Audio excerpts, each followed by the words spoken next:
Hi amla, നിന്റെ 14ാം പിറന്നാളിന് ആശംസകൾ. Thank you Shweta. അംല, നീ പിറന്നാളിന് എന്താണ് വിശേഷപ്പെട്ട കാര്യം ചെയ്യുന്നത്? എന്റെ ഈ 14ാം പിറന്നാൾ ദിനത്തിൽ വിശേഷപ്പെട്ട ഒരു കാര്യം തന്നെയാണ് ചെയ്യുന്നത്. പിന്നെ എന്നെ പോലെ എല്ലാ 14ാം ജന്മദിനം ആഘോഷിച്ചതും 15ാമത്തെ ജന്മദിനം ആഘോഷിക്കാത്തതുമായ എല്ലാ കൂട്ടുകാരികളോടും അടുത്തുള്ള സർക്കാർ ആശുപത്രികളിൽ എത്തി നിശ്ചിത ദിവസങ്ങളിൽ സൗജന്യമായി ലഭ്യമാവുന്ന HPV വാക്സിനേഷൻ എടുക്കാൻ അഭ്യർത്ഥിക്കും. എന്താണ് HPV വാക്സിനേഷൻ? നമ്മൾ പെൺകുട്ടികൾക്ക് ഭാവിയിൽ വന്നേക്കാവുന്ന മാരകമായ ഒരു രോഗമാണ് ഗർഭാശയ ഗള ക്യാൻസർ അഥവാ സെർവിക്കൽ ക്യാൻസർ. ഇത് HPV അഥവാ ഹ്യൂമൻ പാപ്പിലോമ വൈറസ് ആണ് പകർത്തുന്നത്. ഇതിനെ പ്രതിരോധിക്കാൻ ഇപ്പോൾ നമ്മൾ എടുക്കുന്ന ഒറ്റ ഡോസ് HPV വാക്സിൻ കൊണ്ട് സാധിക്കും. ലോകത്ത് ഗർഭാശയ ഗള ക്യാൻസറിന്റെ 99% ഹ്യൂമൻ പാപ്പിലോമ വൈറസിന്റെ സ്ഥിരമായി തുടരുന്ന അണുബാധ മൂലമാണ് ഉണ്ടാകുന്നത്. അത് ഈ വാക്സിനേഷൻ കൊണ്ട് തടയാൻ സാധിക്കുന്നതാണ്.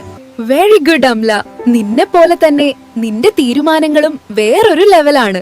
HPV വാക്സിനേഷൻ ആദ്യഘട്ടത്തിൽ 14 വയസ്സ് ജന്മദിനം ആഘോഷിച്ചതുമായ എന്നാൽ 15ാം ജന്മദിനം ആഘോഷിക്കാത്തതുമായ പെൺകുട്ടികൾക്കാണ് നൽകുന്നത്.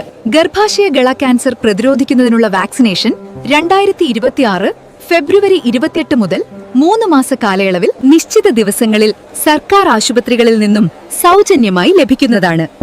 14 വയസ്സുള്ള പെൺകുട്ടികൾക്ക് HPV വാക്സിനേഷൻ ബുക്ക് ചെയ്യുന്നതിനായി യുവിൻ പോർട്ടലിൽ രജിസ്റ്റർ ചെയ്യുക. ഗർഭാശയ ഗള ക്യാൻസറിനെതിരെ HPV വാക്സിൻ ഒറ്റ കുത്തിവെപ്പിലൂടെ സുരക്ഷിതത്വം, പ്രതിരോധത്തിനായുള്ള ചുവടുവയ്പ്.